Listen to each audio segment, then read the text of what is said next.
some adjustments we could set. Typically, I make sure I can't turn any of these on unless I'm working with a image that's in a printed page, such as a document, something from newsprint. Then I use the descreening filter. And why is it not letting me do it now? I don't recall. Another neat thing that I got to tell you about in your scanner software is what they call the properties or the preferences or the configuration. That's another place where you got to look, because sometimes what will happen is you'll make a change like I did, and these preferences will override it. Or they'll come up with some HP will spit some error at you, error message or alert at you, and then you'll really be confused.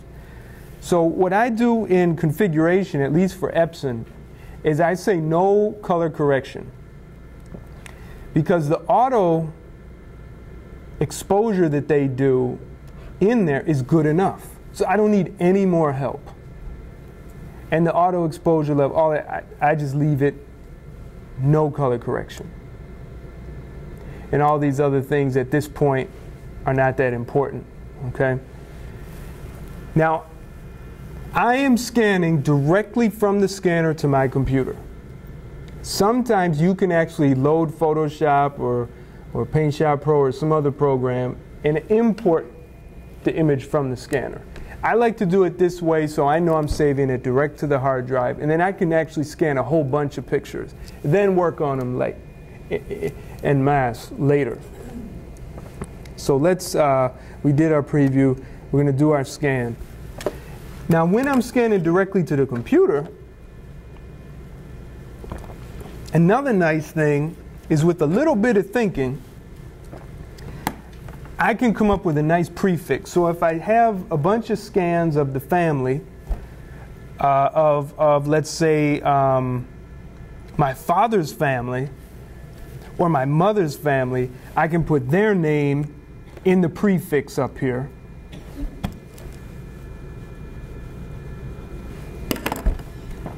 So in this case, I'm going to do Cook Memorial Library and a dash. And I can start the number.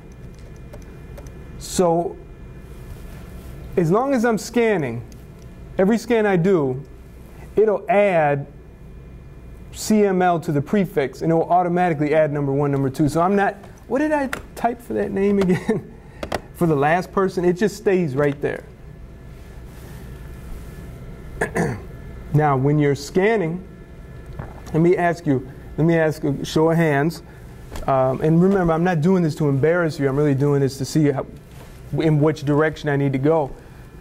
How many of you, when you scan pictures, I'm just talking about scanning, negatives, prints, whatever they are saving them as JPEG? Okay. When you go home tonight, I would like you to stop doing that and instead save as TIFF.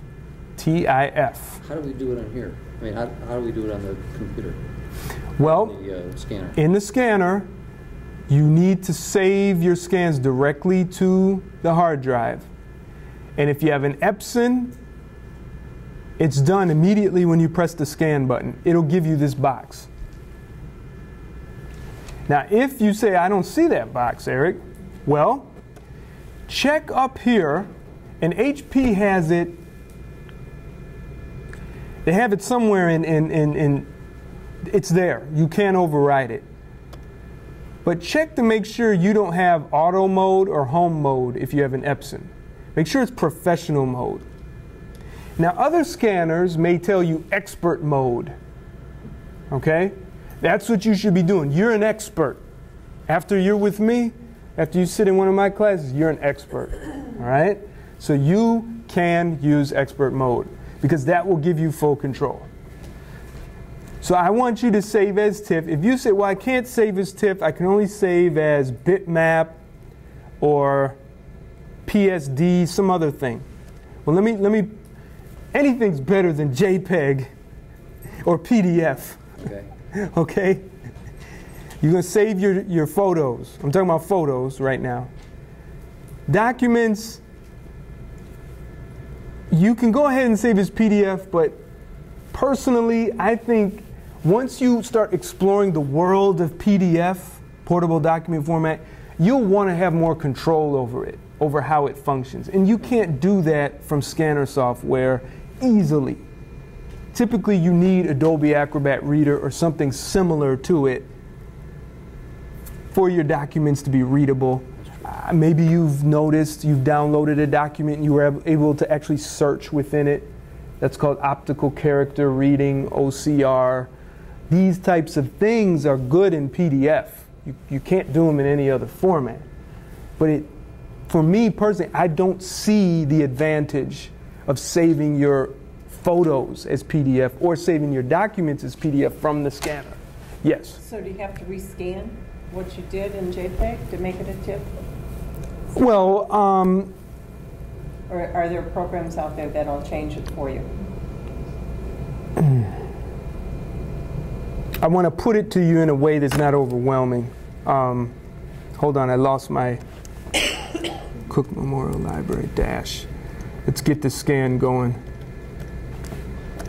Sorry, we're harping on this one thing, but I think there's some important issues we have to discuss tonight.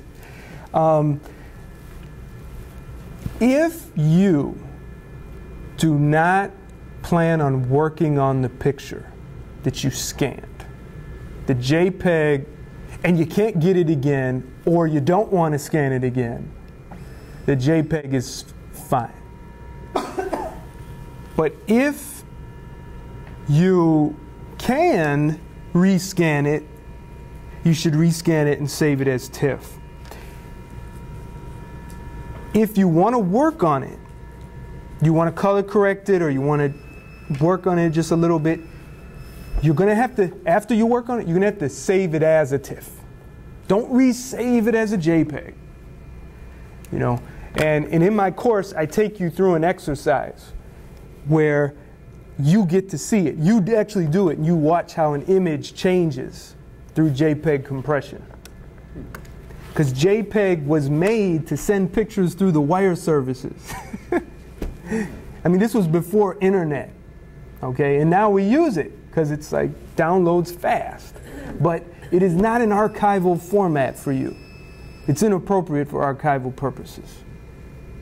Now, when I work with photographers, and I got one photographer he does a lot of stock photography, right? I give him everything as JPEGs, high quality JPEGs. He's got the raw files, but the retouched picture is a high quality JPEG because, well, he's submitting hundreds of these maybe a month, you know, so, and it's just, when he uploads it to the agencies, they want a JPEG. So, but when you're talking about your own stuff, you got to save it as a TIFF. And you can save it as a TIFF with compression, which will make it smaller if you're worried about file size. Yes, there was a hand right there. Yeah. But when you go ahead and have a digital photograph, those are all JPEGs, right? Okay. Off your camera? Okay. JPEGs? Yeah. When you, typically when you shoot with a digital camera, most of them save as JPEG. So you make sure that the quality, the resolution is high. You need to make sure, first of all, that camera, you know, I had a cousin who said, oh, look, I love digital. I could shoot hundreds of pictures on this one little card. She didn't realize that her photos were postage stamps, okay? And they weren't going to print any bigger than postage stamps. Or when they did, they looked all like there were 10 pixels with different colors. You know what I mean? So you got to make sure that resolution is cranked up.